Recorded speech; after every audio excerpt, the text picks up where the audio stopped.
شام کی جنگ ختم نہیں ہوئی، عالمی قوت نے خبردار کر دیا۔ اب شام میں نیا کیا ہونے جا رہا ہے، کون کس طرف سے جنگ لڑے گا، ایک نیا محاذ کھل چکا ہے، کون کون سی قوتیں اس میں موجود ہیں۔ لوگ یہ سمجھ رہے تھے کہ ایک تنازعہ تھا وہ ختم ہو چکا، لیکن ایک نیا تنازعہ، ایک نئی جنگ اس وقت شروع ہو چکی ہے۔ اسرائیل کی لاکھ کوششوں کے باوجود اقوام متحدہ نے فلسطین کو ایک آزاد ریاست کے طور پر تسلیم کرنے کے لیے قرارداد پیش کر دی ہے۔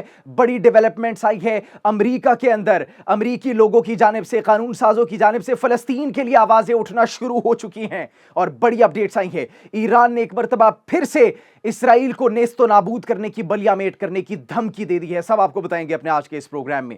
آپ ایک نیوز ڈیجیٹل دیکھ رہے ہیں اور میں جواد یوسف ہوں۔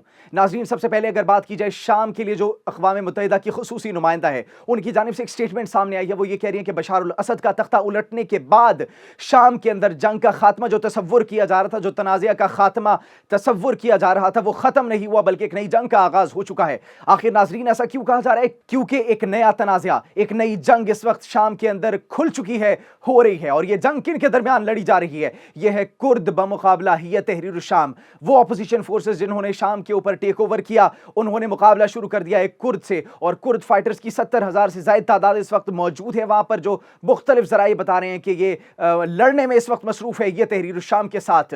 اب سوال کیا جا رہا ہے کہ آخر ایسا کیوں ہو رہا ہے؟ یہ اس لیے ہو رہا ہے کیونکہ ترکیہ نے سپورٹ کیا تھا یہ تحریر الشام کو، اپوزیشن فورسز کو۔ اب ظاہری سی بات ہے ان کا سب سے بڑا خطرہ، ان کا سب سے بڑا اینیمی جو تھا وہ کرد لوگ تھے، وہ سیرین ڈیموکریٹک فورسز تھی جن سے ان کو خطرہ موجود تھا۔ لہٰذا سیرین نیشنل آرمی نے، یہ تحریر الشام نے ان کے خلاف اترنے کا جو ہے وہ فیصلہ کیا اور ان کے خلاف اس وقت محاذ کھل چکا ہے۔ اب بہت سے اس وقت باتیں کی جا رہی ہیں کیونکہ سیرین ڈیموکریٹک فورسز ایک جانب دیکھا جائے تو ان کو امریکہ کی حمایت حاصل ہے، جبکہ دوسری جانب یہ تحریر الشام نے اس لڑائی میں، اس جنگ میں، اس نئے محاذ میں سیرین نیشنل آرمی کو آگے کرنے کا فیصلہ کیا ہے۔ تو اس وقت جو لڑائی لڑی جا رہی ہے وہ سیرین نیشنل آرمی بمقابلہ کرد۔ تو کرد جو خواب دیکھ رہے تھے کردستان بنانے کا، وہ خواب تو چکنا چور ہو گیا، کیونکہ اس وقت جو سوچ ہے، اس وقت جو پلاننگ ہے، وہ بالکل ہمیں واضح طور پر دکھائی دے رہی ہے کہ یہ تحریر الشام نے اس وقت یہ فیصلہ کر لیا ہے کہ ہم پورے شام کے اوپر ٹیک اوور کریں گے، اس پورے شام کو ایک ریاست بنائیں گے۔ تو ان کے ایکشنز ان کی پلاننگ کے ساتھ بالکل مترادف ہمیں دکھائی دے رہے ہیں، لیکن اس خدشے کا اظہار کیا جا رہا ہے کہ سیرین نیشنل آرمی یہ وہ گروہ ہے کہ جس کو ترکیہ سپورٹ کر رہے ہیں۔ دوسری جانب ناظرین SDF، یہ وہ فورسز ہیں، یہ وہ کرد ہیں جن کو امریکہ سپورٹ کر رہا ہے۔ 30% لینڈ ان کے پاس تھا بشار الاسد کی حکومت میں، ان کی موجودگی میں۔ اب اس خطے کو، اس لینڈ کو، اس پیس آف لینڈ کو بھی چھینا جا رہا ہے ان سے۔ تو یہ ایک ظاہری سی بات ہے، اپنی یہ تحریر الشام اپنی ریاست کو یا پھر اپنی زمینی فتوحات کو آگے بڑھاتا ہوا چلا جا رہا ہے، اور وہ اس وقت مکمل فاتحانہ انداز میں اس وقت جنگ لڑ رہا ہے۔ اب یہ سوال کیا جا رہا ہے کہ خطے کے اندر یہ جو گروہی جنگیں ہیں، یہ جو لشکروں کی آپس میں جنگیں ہیں، اقوام متحدہ کے خصوصی نمائندے یہ کہتے ہیں کہ ان جنگوں کا بہت نقصان ہوگا، اس سے شام کا شیرازہ بکھر جائے گا۔ تو دوسری جانب ناظرین ایک انتہائی اہم سوال یہ ہے کہ وہ فورسز جن کو امریکہ سپورٹ کر رہے، تو دوسری جانب سیرین نیشنل آرمی جس کو ترکیہ سپورٹ کر رہے۔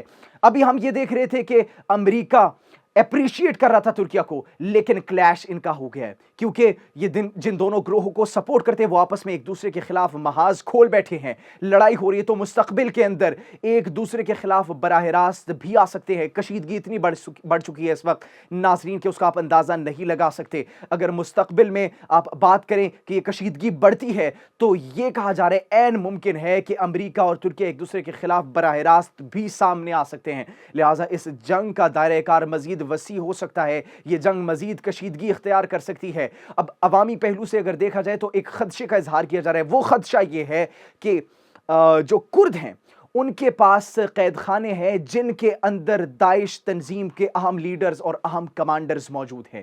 ان کی قید میں، قید و بند کی صعوبتیں جو برداشت کر رہے ہیں، 2014 کے بعد جتنے بھی اہم کمانڈرز اور لیڈرشپ تھی، جب ان کا خاتمہ کیا گیا تھا داعش کا، تو پھر ان کو قید خانوں میں منتقل کیا گیا تھا، اور وہ قید خانے کس کے قبضے میں ہے، کس کے کنٹرول میں ہے؟ وہ کرد کے کنٹرول میں ہے۔ لہٰذا اگر کرد گر جاتے ہیں، ان کا ڈاؤن فال آتا ہے، اگر یہاں سے سیرین نیشنل آرمی ٹیک اوور کر لیتی ہے ان پر اور ان کے لینڈز پر قبضہ کر لیتی ہے، تو پھر ظاہری سی بات ہے وہ چھوٹ جائیں گے داعش والے لوگ، وہ اہم کمانڈرز، وہ لیڈرشپ چھوٹ جائے گی، اور اس کے بعد یہ خدشے کا اظہار کیا جا رہا ہے کہ یہ متحرک ہو سکتی ہے، منظم ہو سکتی ہے، اور دوبارہ داعش اٹھ سکتی ہے، اور پھر کیا शाम का, और फिर क्या इराक का वही हाल होगा जो 2014 में हुआ था? नाज़रीन, 2014 में जिस तरीके से इन्होंने अपनी एक नाम नहाद खिलाफत का ऐलान किया था सीरिया के अंदर, शाम के अंदर और फिर इराक के अंदर, जिसके बाद इनको धकेल दिया गया था, कब्जे में ले लिया गया था, ख़त्म कर दिया गया था, लेकिन जड़ से खात्मा नहीं हो सका। अभी भी उनकी अहम कमांडर, अहम लीडरशिप कुर्द के कैद खानों में मौजूद है। तो लिहाजा ये सवाल इंतहाई अहम है कि अगर कुर्द गिरते हैं, उनकी कमर टूट जाती है, तो फिर वो लोग, दाइश वाले लोग, अहम लीडरशिप वो छूट जाएगी और उनको फिर मुनज़्ज़म होने का, मुतहर्रिक होने का, कार्रवाई करने का एक मरतबा फिर से मौका मिल जाएगा। अब अगर दूसरी जानिब देखा जाए नाज़रीन, ईरान के सुप्रीम लीडर आयतुल्लाह खामनाई की जानिब से एक मरतबा फिर एक बड़ी स्टेटमेंट सामने आई है। वो स्टेटमेंट जो कि ये कहा जा रहा है कि ईरान पै दर पै शिकस्तों के बावजूद ऐसा लग रहा था कि खामोश बैठेगा, लेकिन खामोश नहीं बैठेगा। आयतुल्लाह खामनाई की जानिब से क्या कहा गया? वो ये कह रहे हैं कि अगर इसराइल ये सोचते हैं, अगर सहूनी हुकूमत ये सोच रही है कि वो जो बशारुल असद की हुकूमत के खात्मे के बाद उनके खिलाफ मज़ाहिमत बंद हो जाएगी, तो ये वो उनकी भूल है।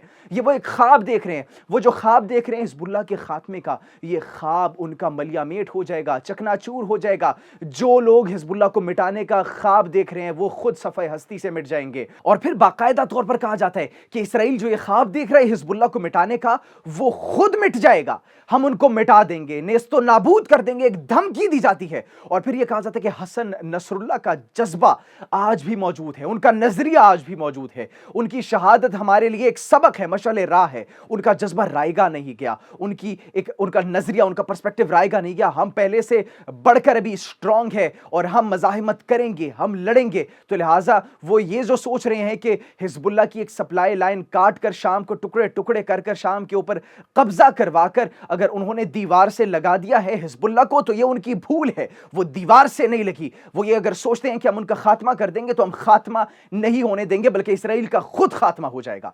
उसके बाद अगर बात की जाए फलस्तीन की, नाज़रीन, एक बड़ी खबर यह आई है कि फलस्तीन को नेतन्याहू ने बड़ी कोशिश की नस्लकशी की, वहां पर खात्मे की और एक आज़ाद रियासत के तौर पर तस्लीम ना किया जाए। लेकिन अक़वाम मुत्तहिदा में जनरल असम्बली के एक इजलास होता है। उस इजलास में नाज़रीन 172 ममालिक हक में वोट देते हैं। किसके हक में वोट देते हैं? एक करारदाद पेश की जाती है फ़लस्तीन को एक आज़ाद रियासत के तौर पर तस्लीम करने की, और उनमें 172 ममालिक साथ देते हैं उस करारदाद का, और भारी अक्सरियत के साथ वो करारदाद मंजूर हो जाती है। अब उस करारदाद के अंदर हक़ खुददारियत की बात की गई है कि फ़लस्तीनियों को ये फैसला दिया जाना चाहिए कि वो अपने फैसले, अपने जो सियासी लीडर्स हैं, अपनी जो सियासी तंजीमें हैं, तहरीकें हैं, पॉलिटिकल पार्टीज़, उनका इंतखाब खुद कर सके। उनके पास राइट होनी चाहिए सेल्फ डिटर्मिनेशन की, उनके पास जिंदगी जीने का हक होना चाहिए, एक आजाद शहरी के तौर पर जीने का हक होना चाहिए। 172 ममालिक ने नाजरीन हक में वोट दिया है। फलस्तीन को एक आजाद रियासत देखना चाहते हैं।